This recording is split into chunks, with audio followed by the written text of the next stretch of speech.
Bonjour à tous. Aujourd'hui encore, nous avons un sujet d'exercice d'application à la contraction de texte. Je vais vous présenter un texte en le lisant et je vous invite à suivre attentivement la lecture. Et je reviendrai à la prochaine séance vous présenter le résumé, l'analyse et la discussion que nous aurons fait de ces textes. J'ai fait la lecture. Lorsqu'ils décident de quitter la campagne pour tenter en ville, ils ne se doutent pas qu'ils sont déjà des milliers à s'entasser dans des bidonvilles insalubres.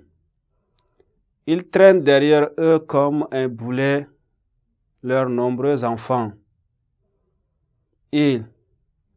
Ce sont ces parents désespérés par leur pauvreté qui rêvent de faire fortune pour léguer une vie meilleure à leurs descendants.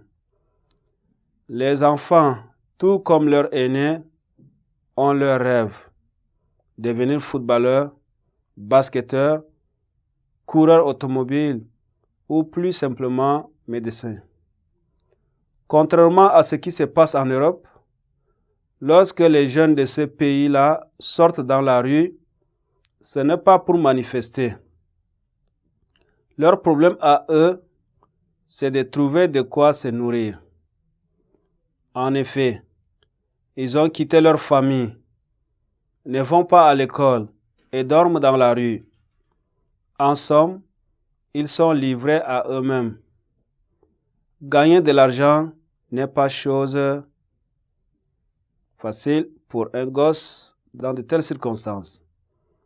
Laver les pare-brises au feu rouge, cirer les chaussures, vendre à la sauvette quelques babioles glanées ici et là, surveiller les voitures ou faire la manche rapporte peu. Alors, des bandes se constituent et on cherche des activités plus lucratives, même si elles sont illégales.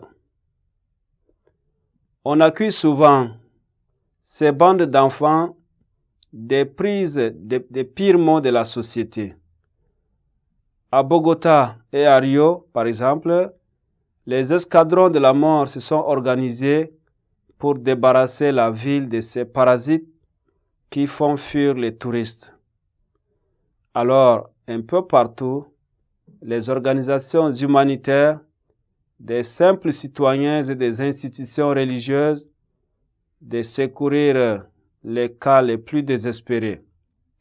Évidemment, ceux qui pensent que c'est une goutte d'eau dans l'océan sont nombreux. Toutefois, la préoccupation croissante des pays occidentaux pour ces problèmes redonne l'espoir à ces jeunes en détresse.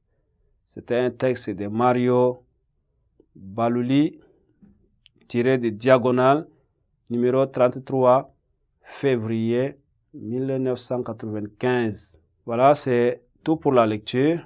Je reviendrai prochainement vous faire la lecture du résumé et de l'analyse. Au revoir.